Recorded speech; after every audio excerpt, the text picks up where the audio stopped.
So in this video we are going to learn about how to start UPSC preparation after class 12th. If you are preparing for UPSC civil service examination and you are in college then definitely this video is only for you. इस video के अंदर हम आने वाले 3 सालों के अंदर क्या आपकी स्ट्रेटजी होनी चाहिए, फर्स्ट ईयर में आपका प्लान क्या होना चाहिए, सेकंड ईयर में आपका प्लान क्या होना चाहिए, थर्ड ईयर में आपका प्लान क्या होना चाहिए, उसके बारे में हम बात करेंगे। इस वीडियो को पूरा देखने के बाद में आपके जो भी डाउट है कॉलेज की स्टडी को रिगार्डिंग और कॉलेज के साथ में तैयारी को रिगार्डिंग वो सारे सॉल्व हो जाएंगे। बट उससे पहले सबसे पहले मैं आपका जो सबसे कॉमन मिथ है उसको मैं तोड़ना चाहूँगा। जितने भी लोग तैयारी कर रहे हैं और जो भी कॉलेज में हैं यानी कि जो भी 12th पास स्टूडेंट है उनको सबसे बड़ा जो मिथ है जो उनको लगता है कि उनके पास में बहुत ज़्यादा टाइम है, और ये उनका सबसे बड़ा साइकोलॉजिकल दिमाग के अंदर बैठा हुआ मिथ है कि उनको लगता है कि उनके पास में बहुत ज़्यादा टाइम है और वो हर एक चीज़ को बहुत ईजीली ले रहे हैं। ये जानकारी मैं आपको इसके लिए बता रहा हूँ। आज के समय में हर व्यक्ति यूपीएससी की तैयारी के बारे में सोचता है। जितने भी लोग इस सोशल मीडिया के हाइप के कारण और आजकल बहुत सारे सोशल मीडिया के teachers, they are not just a teacher, they are just a motivational speakers, उनको सुनने के बाद में बहुत सारे लोग यूपीएससी की तैयारी के बारे में सोचते हैं और वो इस कॉलेज के अंदर कभी भी सीरियस होकर नहीं पढ़ पाते। वो ये सोच के पढ़ते हैं कि उनके पास में टाइम तो बहुत ज़्यादा है, उनको 3 साल बाद में एग्जाम देना है, और वो इन 3 साल में कभी ढंग से सीरियस हो नहीं पाते, कॉलेज को भी ढंग से करते नहीं है और यूपीएससी को भी ढंग से नहीं करते हैं। कारण क्या है? सिर्फ ये सोचना है कि उनके पास में टाइम बहुत ज़्यादा है। तो इस मिथ को आपको निकालना है। इस बात को आपको सोचना होगा कि जब आपको पता है कि आपको 100 मीटर की रेस दौड़नी है तो आपकी स्पीड ज़्यादा होगी, और जब आपको पता है कि आपको 10 किलोमीटर के लिए भागना है तब आप कभी भी फास्ट नहीं भागेंगे, आप बहुत धीमे भागेंगे। और याद रखना, जो भी ट्रॉफी होती है ना वो 100 मीटर की रेस के लिए होती है, 10 किलोमीटर के मैराथन के लिए कभी भी ट्रॉफी नहीं होती है। जो भी लोग 10 किलोमीटर के मैराथन दौड़ते हैं उन सभी को बिस्किट या फिर जूस देके भेज दिया जाता है वापस घर पे। बस जो 100 मीटर के स्प्रिंट दौड़ते हैं उनके लिए एक जज्बा होना चाहिए, उस खेल को देखने के लिए लोग भी आते हैं। ये जानकारी मैंने आपको शुरुआत में बताई है, इसको आप वीडियो को खत्म हो तब तक याद रखना और लाइफ के अंत गोल तक इसको याद रखना कि ज़्यादा टाइम नहीं है, कम टाइम के अंदर चीज़ों को यूटिलाइज करना है। ये बात आपको पता होनी चाहिए। मैं आपको ये जानकारी इसके लिए बता रहा हूँ, यूट्यूब पे आपने बहुत सारे लोगों को वीडियो बनाते हुए देखा होगा, लेकिन कोई भी आर्ट्स रियलिटी बताता नहीं है। इस चैनल का इंटेंशन ये नहीं है कि मैं सिर्फ आके वीडियो बना के चला जाऊँ, मैं आपको जो इस एग्जाम की हार्श रियलिटी है वो मैं आपको बताना चाहता हूँ। दैट्स वाई मैंने इस चैनल को भी बनाया है। I know this is my 3rd video on this channel and we need your support. कारण ये है कि शुरुआत के 1000 सब्सक्राइबर करने में आप लोगों की हेल्प की नीड रहती है, लोगों का विश्वास बनाने में टाइम लगता है। दैट्स वाई आप सब्सक्राइब कीजिए। बिलीव मी, अभी हमने 2 वीडियो पीछे किए हैं, एक बार उनको भी देखिएगा, आप कंटेंट के लेवल को देखिएगा। वीडियो को बनाने के पीछे रीजन यही है कि बहुत सारे लोग अभी तैयारी कर रहे हैं, पर इस तैयारी के दौरान बहुत सारे लोग मिसगाइड हैं। कोचिंग के अंदर देखें तो वो सिर्फ एडमिशन लेने की बात करते हैं, वो जैसे तैसे करके एडमिशन लेने की बातें कर रहे हैं। उनको किसी से ये नहीं मतलब है कि किसी का सिलेक्शन हो या ना हो, कोई भी आपको रियलिटी बताने की कोशिश नहीं कर रहा है, और ये चैनल इसी के लिए बनाया गया है। इसके कारण सबसे पहले एक रियलिटी के साथ में शुरू करते हैं, बट उससे पहले एक बार अगर आप सब्सक्राइब नहीं किए then you should to subscribe it for your future update and मेरे से जुड़े रहने के लिए। सबसे पहले एक हार्श रियलिटी के साथ में शुरू करते हैं, जो कि आपको शायद ही कोई कोचिंग वाला बताएगा। The importance of the college. Like अगर आप अभी एक 12th पास स्टूडेंट है, अगर आप अभी फर्स्ट ईयर में हैं, then you should to know this reality that your college is not just a college, it is the plan B for you. What is the plan B? Like अगर आपने aspirant web series देखी है then आप 2 character को जानते होंगे, अभिलाष को और संदीप भैया को। अगर आप अभिलाष बनना चाहते हैं, एक ऐसा कैरेक्टर जिसके पास में एक अच्छी डिग्री है, अगर उसका यूपीएससी में नहीं भी होता है तो वो अपने वापस वर्क वाले जॉब में जाएगा और वहाँ पे काम करेगा और अपनी इस एंजाइटी को, अपने इस प्रेशर को कम कर पाएगा। वहीं पे एक कैरेक्टर है जिसका नाम है संदीप भैया, जिसके पास में प्लान बी के नाम पे कुछ नहीं है, और वही व्यक्ति शुरुआत में बोलता है कि plan B is for loser, और फिर बाद में बोलता है कि शायद एक टाइम के बाद में लगता है कि प्लान बी होना जरूरी है। देखिए, समझे प्लान बी होता क्या है और प्लान बी जरूरी क्या है, उस बात को समझिए। लाइक लॉट्स ऑफ एस्पिरेंट जो इस वीडियो को देख रहे हैं, they are thinking the my first attempt will be my last attempt, but the harsh reality is that 1000 लोग सिलेक्ट होंगे हर साल। अगर आप आज से 3 साल बाद में एग्जाम देने वाले हैं तो उस साल भी 1000 लोग ही सिलेक्ट होंगे। और आप इस बात को जानते हैं कि आप इस समय जब तैयारी कर रहे हैं तो कॉलेज में 1000 से तो कहीं 1000 गुना लोग यूपीएससी की तैयारी कर रहे हैं। तो रियलिटी तो यही है कि सभी का सिलेक्शन एक साथ में नहीं होगा। मतलब आपका सिलेक्शन हो भी सकता है और नहीं भी हो सकता है, हमें दोनों पहलू को साथ में लेके चलना है। अगर हमारा सिलेक्शन होता है तो भगवान की कृपा, हमारी मेहनत और सब कुछ साथ में रहा तो अच्छी बात है, हमारा सिलेक्शन हो गया। फॉर इंस्टेंस बुरी किस्मत थी, हमारा सिलेक्शन नहीं हुआ फर्स्ट अटैम्प्ट में, सेकंड अटैम्प्ट में नहीं हुआ, थर्ड अटैम्प्ट में नहीं हुआ। ये मैं रियलिटी इसीलिए बता रहा हूँ क्योंकि बहुत सारे लोगों के साथ ऐसा होता है। हमें हर चीज़ को समझना होगा। हर साल 1000 लोग सिलेक्ट होते हैं, हम 1000 लोगों का इंटरव्यू सुनते हैं और हम इस बात को समझते हैं कि भाई इनका हो गया, और वो लोग बोलते हैं कि I don't had any plan B. और हम समझते हैं कि उनके साथ नहीं था मतलब किसी के साथ नहीं था। हम सुनते कितने हैं 2 से 3 टॉपर को, बट रियलिटी ये है नहीं। बहुत सारे लोगों के पास में प्लान बी होता है। प्लान बी सिर्फ इसके लिए नहीं होता है कि आपको प्लान बी के अंदर जाना ही है। प्लान बी आपके एंजाइटी को दूर करता है, प्लान बी आपके उस प्रेशर को दूर करता है। अगर आपके पास में प्लान बी है तो आपको हेल्प क्या होती है, एक टाइम के बाद में जब आपको लगता है कि आपके पास में कुछ ऑप्शंस नहीं है तो आप प्लान बी की तरफ स्विच कर सकते हैं। तो ये तो रही प्लान बी की बात। और अब बात करते हैं कि कॉलेज की इंपॉर्टेंस प्लान बी को लेकर कैसे है, उसको समझते हैं। प्लान बी होता क्या है। फॉर एग्जाम्पल आपने बीए की और आप यूपीएससी की तैयारी कर रहे हैं। मैं ये नहीं कर रहा हूँ कि आपको प्लान बी की तरफ कभी स्विच करना है या फिर प्लान बी को सीरियसली लेना है, बट प्लान बी को कब स्विच करेंगे, 3 या 4 अटेम्प्ट के बाद में। फॉर इंस्टेंस अगर नहीं होता है तो मुझे पता है आपका होगा, आप बहुत ही काबिल स्टूडेंट है, बट कभी मान सकते हैं ना कभी किस्मत अच्छी नहीं है, तो तब प्लान बी कैसे काम करता है। बीए के बाद में हम एमए करेंगे और एमए के बाद में हम नेट जेआरएफ करके कॉलेज के अंदर प्रोफेसर बन जाते हैं। ये भी फर्स्ट ग्रेड जॉब है और ये भी बहुत अच्छी जॉब है। ये होगी कब, जब हमारा बीए की डिग्री बहुत अच्छी है। बीए की डिग्री के दम पे हमें एमए के अंदर एडमिशन मिलेगा और एमए के दम पे हमें नेट जेआरएफ में एडमिशन मिलेगा। तो ये हेल्प करती है आपके प्लान बी। ये बात मैंने आपको इसके लिए बताई, अगर आप कॉलेज के अंदर पढ़ रहे हैं तो आपको कॉलेज के इंपॉर्टेंस को समझना है और कॉलेज को हल्के में नहीं लेना है। ये बात आपको पता होनी चाहिए। शुरुआत की मैंने आपके बहुत ज़्यादा टाइम लिया सिर्फ ये समझाने के लिए कि अगर हम यूपीएससी की तैयारी कर रहे हैं तो हमें इस बात को भूलना नहीं है कि कॉलेज को हम बिल्कुल भी छोड़ देंगे, ये हमारे लिए मूर्खता होगी। हमें कॉलेज को भी थोड़ा बहुत टाइम देते रहना है और कॉलेज के साथ में हमें इस डिग्री को थोड़ा सा अच्छा बनाना है, ताकि अगर हमें फ्यूचर में कभी अनसर्टेनिटी आती है तो ये डिग्री हमारे लिए हेल्पफुल रहेगी। सो मैंने आपको इसके बारे में रियलिटी बताई। Now we are shifting on the strategy for UPSC 2000 जो भी आपका अटेम्प्ट ईयर है उसके अकॉर्डिंग 3 साल का प्लान बताएंगे। समझते कैसे। वैसे तो मैंने एक वीडियो इसके पहले बनाया था कि यूपीएससी की तैयारी की शुरुआत कैसे करनी है, that which I told about the NCERT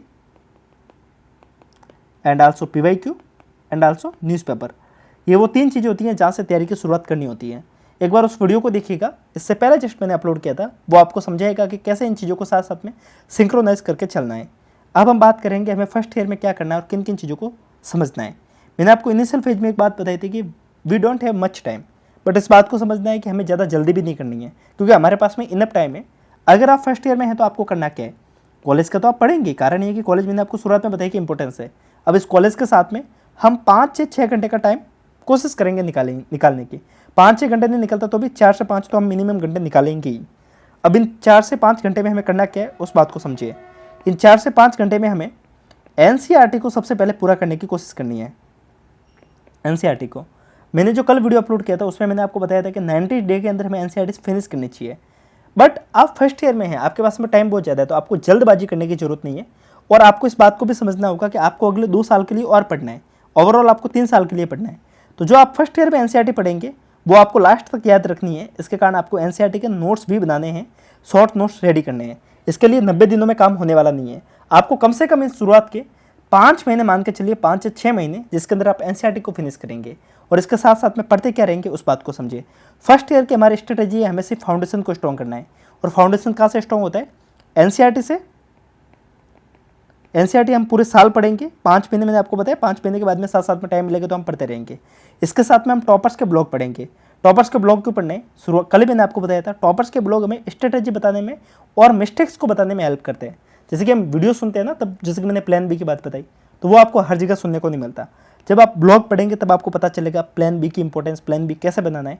इसके लिए हमें टॉपर्स के ब्लॉग पढ़ने हैं। बात रहती है कि टॉपर्स के ब्लॉग मिलेंगे कहाँ, आप डिस्क्रिप्शन में आएगा, आपको टेलीग्राम चैनल की लिंक मिलेगी हमारे, वहाँ पे आपको टॉपर्स के ब्लॉग की लिंक आपको मैं वहाँ पे पेस्ट कर दूंगा। आप वहाँ पे जाके बहुत सारे टॉपर्स के ब्लॉग पढ़ सकते हैं। इवन यहाँ पर आपको एनसीईआरटी की पीडीएफ भी देखने को मिल जाएगी और यूपीएससी के नोट्स भी देखने को मिल जाएंगे। ठीक है, तो ये काम हम करेंगे फर्स्ट ईयर के अंदर। तो फर्स्ट ईयर के अंदर सबसे पहले हम क्या करेंगे, एनसीईआरटी पढ़ेंगे, टॉपर्स के ब्लॉग पढ़ेंगे और CSAT, don't forget it. Why, UPSC prelims में 2 भी एग्जाम होते हैं, अगर आपको पता होगा तो। एक होता है जीएस और एक होता है सीसेट। सीसेट ये जानकारी उनके लिए जो भी बीए के अंदर है और जिनको मैथमेटिक्स से डर लगता है। ज़्यादातर एस्पिरेंट करते क्या है कि सीसेट को बिल्कुल हल्के में लेते हैं, और जब फाइनल ईयर में आते हैं तब उनको पता चलता है कि मैथमेटिक्स तो उनके हाथ के अंदर नहीं आ रही है, मैथमेटिक्स बहुत टफ पड़ रही है। अगर आप फर्स्ट ईयर से ही थोड़ा थोड़ा टाइम, अगर हफ्ते में 1 आध दिन के लिए कभी कभी आप मैथमेटिक्स को अगर पढ़ने लग जाते हैं तो आपको मैथमेटिक्स ईजी लगने लगेगी, और ये मैथमेटिक्स आपके लिए फ्यूचरिस्टिक भी हेल्पफुल रहती है। तो आप सीसेट को फर्स्ट ईयर से ही थोड़ा थोड़ा पढ़ना शुरू करेंगे, और एक अच्छी बुक के आधार पे हम बुक लिस्ट वाले वीडियो में तैयार करेंगे कि सीसेट के लिए कौन सी बुक बनानी है, और सीसेट के ऊपर एक डेडिकेटेड वीडियो बनाएंगे कि सीसेट को कैसे रेडी करना है। बट हम फर्स्ट ईयर से ही सीसेट को पढ़ना शुरू करेंगे।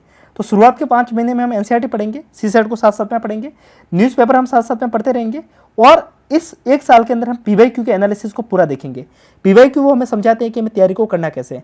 कल वाले वीडियो को देखिएगा, आपको समझ में आएगा कि PYQ करने कैसे होते हैं।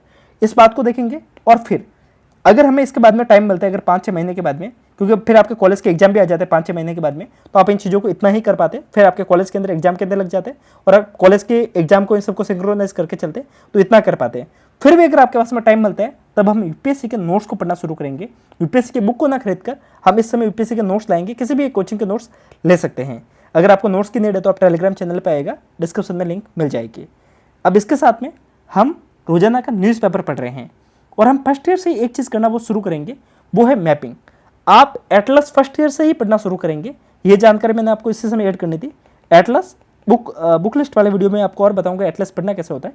तो एटलस को हम फर्स्ट ईयर में खरीदेंगे और हम न्यूज़ को पढ़ना शुरू करेंगे, तब उस समय एटलस को मिलाना भी शुरू करेंगे और यहाँ से हमें मैपिंग समझ में आएगी और हमें वर्ल्ड की ज्योग्राफी समझ में आएगी। ये हमें फर्स्ट ईयर से इसके लिए करना है क्योंकि ये दो मेन टॉपिक होते हैं जो प्रीलिम्स क्वालिफाई करने के लिए हेल्प करते हैं और ये इतना टफ सेक्शन आने जाते हैं कि लास्ट में हमें डर लगता है कि इसको कैसे करें। अगर हम फर्स्ट ईयर से हमारे टफ सेक्शन को शुरू करेंगे तो हमें लास्ट तक डर नहीं लगेगा। तो हम फर्स्ट ईयर में एटलस और इन सारी मैपिंग वो और इन फाउंडेशन को स्ट्रॉन्ग करेंगे। Now we are in the second year. Second year में इस बात को हम ध्यान रखेंगे, रिवीजन हमारी की हैं, जो हमने फर्स्ट ईयर में पढ़ा है उसके रिवीजन हम करते रहेंगे। Now we will shift on the standard book. देखिए स्टैंडर्ड बुक कौन कौन सी है उसको लेकर अपन वीडियो करेंगे, पर अपन सेकंड ईयर में स्टैंडर्ड बुक्स के ऊपर आएंगे। साथ साथ में हम न्यूज़पेपर पढ़ते जाएंगे। PYQ जो है, PYQ को आपको घोटना है, याद रखिएगा 25 साल के पेपर यानी कि 250 क्वेश्चन होंगे जो कि आपके PYQ को होंगे। अगर मैं आपको रात को 2 बजे उठकर भी 2016 के पेपर का क्वेश्चन नंबर किसी भी क्वेश्चन का कोई एक ऑप्शन में पूछूँ ना, तो वो भी आपको याद होना चाहिए। इस लेवल पर आपको PYQ के अंदर महारत हासिल होनी चाहिए, तभी आप प्रीलिम्स के अंदर एक अच्छा स्कोर कर पाएंगे। तो आपको करना क्या क्या रहेगा फर्स्ट ईयर में, सेकंड ईयर में हम स्टैंडर्ड बुक के ऊपर शिफ्ट होंगे। स्टैंडर्ड बुक के साथ साथ में हम न्यूज़पेपर साथ साथ में पढ़ ही रहे हैं, साथ साथ में हम PYQ को देख ही रहे हैं। जो स्टैंडर्ड बुक है, एक बार बुक लिस्ट वाला वीडियो हम करेंगे, उसमें हम इस वाले सेक्शन को पूरा देखेंगे कि फर्स्ट ईयर में किस बुक लिस्ट को देखना है, सेकंड ईयर में किसको देखना है, उसको हम एक बार उस वाले वीडियो में देखेंगे। यहाँ पे हम सिर्फ ये देख रहे हैं किन किन चीज़ों को कब पढ़ना है, ठीक है। तो इन दो चीज़ों को करेंगे, स्टैंडर्ड बुक को पढ़ेंगे, टॉपर्स के ब्लॉक हम फर्स्ट ईयर में पढ़ चुके हैं और अब हम न किसी टॉपर्स के वीडियो को देखने की कोशिश करेंगे, क्योंकि हम ज़्यादा टॉपर्स के वीडियो देखेंगे तो ज़्यादा कन्फ्यूज होंगे। हमने फर्स्ट ईयर में अपनी स्ट्रेटेजी को तैयार किया है, अब हम सेकंड ईयर में इसके ऊपर आएंगे। इसके साथ में कोशिश करेंगे कि अगर हमें कोई सब्जेक्ट समझ में नहीं आती है लाइक ज्योग्राफी वगैरह, तो इसके लिए हम यूट्यूब पे आके समझ सकते हैं। यूट्यूब पे बहुत सारे लेक्चर फ्री ऑफ कॉस्ट देखने को मिल जाते हैं। फॉर एग्जाम्पल ज्योग्राफी के लिए आप मुरदाल सर के चैनल पर आइएगा, वहाँ पे आपको राजस्थान नील सोलंकी में हमने पढ़ा रखा है। यहाँ पे आप अनअकैडमी के चैनल पे भी आ सकते हैं। यहाँ पे आप विजन के चैनल पे आएंगे तो आपको यहाँ पर PYQ के भी लेक्चर देखने को मिल जाते हैं, तो आप इन सबको फॉलो कर सकते हैं PYQ के लिए, ठीक है। सो ये हमने सीरीज देख ली सेकंड ईयर के लिए, स्टैंडर्ड बुक ये। अब आप इस बात को ध्यान रखिएगा कि सेकंड ईयर में हम इस वाले उलझन में ना फंस जाए, क्योंकि सेकंड ईयर यूजली किसी भी कॉलेज में है तो सेकंड ईयर यूजली थोड़ा सा टफ होता है। तो हमें सेकंड ईयर में बुकों के ऊपर भी ध्यान देना है, कॉलेज के ऊपर भी ध्यान देना है। और एक बात ध्यान और रखेंगे, हम अगर सेकंड ईयर में मेजर संक अगर पूरा कर लेते हैं सेकंड ईयर के अंदर ही, मेजर संक कौन कौन सा है, polity, history, geography, environment, science and tech and इसके साथ में बचता है इकोनॉमी। अगर हम इन मेजर संक को पूरा कर लेते हैं सेकंड ईयर में, तो अब हमारे पास में ज़्यादा कुछ नहीं बचा और अब हम आएंगे थर्ड ईयर में। थर्ड ईयर में हमें क्या करना है, रिवीजन, प्रैक्टिस, मॉक टेस्ट और जो मेंस के कुछ एक टॉपिक बचे हैं वो, क्योंकि हमने मेजर संक फर्स्ट ईयर में पूरा कर लिया, सेकंड ईयर में पूरा कर लिया। अब हमारे पास में सेकंड कुछ एक संक बचते हैं, जिसके अंदर हम ऑप्शनल यहाँ से अब रेडी करना शुरू करेंगे। और अगर आप चाहें तो आप सेकंड ईयर से ऑप्शनल को शुरू कर सकते हैं, अगर आपको जिस भी सब्जेक्ट में इंटरेस्ट आने लग जाता है फर्स्ट ईयर के। याद रखिएगा फर्स्ट ईयर में आप ऑप्शनल को शुरू नहीं करेंगे, एक बार आप फर्स्ट ईयर पूरा होना देंगे फिर आप ऑप्शनल को शुरू करेंगे, तब आप अच्छे से ऑप्शनल के ऊपर कमांड बना पाएंगे। तो आप सेकंड ईयर में ऑप्शनल को शुरू कर सकते हैं और फाइनल ईयर तक आते आते ऑप्शनल को पूरा करेंगे, एसए को पूरा करेंगे, एथिक्स को पूरा करेंगे। ये वो सब्जेक्ट है जो आपके मेंस के लिए हेल्प करेंगे और इन सबके अच्छे से नोट्स बनाकर रेडी करेंगे। इसके साथ में थर्ड ईयर फाइनल होते फाइनल ईयर में आते मतलब कहने का मतलब ये सितंबर अक्टूबर का महीना आएगा, तब आप मॉक टेस्ट लगाना शुरू करेंगे, प्रीलिम्स के लिए मॉक टेस्ट लगाना शुरू करेंगे, मेंस के लिए आंसर राइटिंग की तैयारी करना शुरू करेंगे। अब आप बोलेंगे कि मैंने आपको आंसर राइटिंग की तैयारी शुरुआत में ही क्यों नहीं बताई। देखिए अगर आप एनसीईआरटी के बाद में आंसर राइटिंग की तैयारी करते हैं तो ये मूर्खता है। कारण ये कि अगर आपने कोई सब्जेक्ट को ढंग से पढ़ा ही नहीं है तो लिखेंगे क्या, कुछ भी लिखने लायक नहीं है। आप चाहे तो सेकंड ईयर से न्यूज़पेपर के जो कॉलम होते हैं, न्यूज़ की जो करंट के जो भी क्वेश्चंस होते हैं उनको आप लिखना शुरू कर सकते हैं। और चाहे तो आप सेकंड ईयर से PYQ जो मेंस के PYQ होते हैं वो आप सेकंड ईयर से लिखना शुरू कर सकते हैं और यहीं से आप PYQ को लगाना शुरू करेंगे और आंसर राइटिंग शुरू करेंगे, वो भी PYQ की। याद रखिएगा सेकेंड ईयर से आप किसी भी कोचिंग की वीडियो को नहीं देखेंगे, किसी भी कोचिंग की वीडियो को माफी चाहूँगा, किसी भी कोचिंग के क्वेश्चंस को नहीं लगाएंगे मेंस के लिए। हमें शुरुआत में जो मेंस के क्वेश्चंस लगाने हैं, जो आंसर राइटिंग की प्रैक्टिस करनी है, आंसर राइटिंग के लिए हम जो शुरुआत करेंगे वो मेनली कहाँ से करेंगे? PYQ से। देखिए आप इस बात को समझिए, अगर हम पिछले 10 साल के PYQ भी लगा लेते हैं ना मेंस के लिए, तो हमारे लिए मोर देन इनफ होते हैं। और इतने सारे क्वेश्चंस होते हैं, उनको लगाने में हमें टाइम कम पड़ जाता है। तो हम सबसे पहले PYQ को पूरा करेंगे और ये हम थर्ड ईयर तक आते आते PYQ पूरा करेंगे। थर्ड ईयर तक आते आते हम उस लेवल पे पहुंच जाएंगे, रिवीजन अच्छा है, प्रैक्टिस अच्छी है, मॉक टेस्ट अच्छा है। तो इन सारी चीज़ों को पूरा करने के बाद में हमारी तैयारी एक लेवल तक आने के बाद में बहुत अच्छी हो जाती है और आप इस प्रॉपर एस्पिरेंट को ढंग से पढ़ने के लायक बन जाते हैं। और अगर आपको लगता है कि आपको फाइनल ईयर के बाद में क्या आप लगता है कि आप इस तैयारी के लायक हैं, आपने मॉक टेस्ट लगाए हैं, आपको पता है कि मॉक टेस्ट लगाने के बाद में आपके स्कोर कैसा बन रहा है, आपने PYQ सॉल्व किए हैं, आपको पता है कि PYQ के अंदर आपको कैसा बैठ रहा है, अगर आपको इन सब के बाद में कॉन्फिडेंस आता है, तब आप डायरेक्ट प्रीलिम्स का एग्जाम दे सकते हैं। एंड इफ़ यू थिंक कि आपका अभी तक कॉन्फिडेंस नहीं आ रहा है, एंड इफ़ यू थिंक कि आपका सिलेबस अभी तक पूरा नहीं हुआ है, इफ़ यू थिंक कि आपको लगता है कि आपको इस अटेम्प्ट में देंगे तो आपको शायद आप इस साइकिल में फंस जाएंगे, तब आप चाहे तो 8 से 9 महीने का एक ब्रेक ले सकते हैं और नेक्स्ट अटेम्प्ट के लिए प्रिपेयर कर सकते हैं। बिलीव मी, ये स्ट्रेटेजी आपके लिए बेस्ट रहेगी। कभी भी जल्दबाजी उतनी भी मत कीजिएगा कि आपको लगे कि आपने सिर्फ फर्स्ट ईयर में पढ़ने के लिए, सेकंड ईयर में सारी बुकों को पूरा करने के लिए जल्दी से चीज़ों को पढ़ रहे हैं।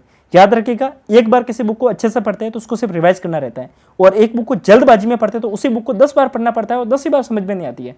इसके कारण हम ढंग से एक बार मेहनत करके पढ़ेंगे और चीज़ों को इतना ढंग से रिवाइज करेंगे कि बाद में हमें रिवाइज करने की नीड रहेगी नहीं। देखिए, ये वीडियो लॉन्ग बना रहा हूँ, मैं चीज़ों को डिटेल में समझा रहा हूँ। आई होप इस वीडियो के माध्यम से आपको कुछ नया सीखने को मिला होगा। इफ़ यू थिंक कि इस वीडियो से आपको कुछ समझ में आया तो आप लाइक करके बताएंगे।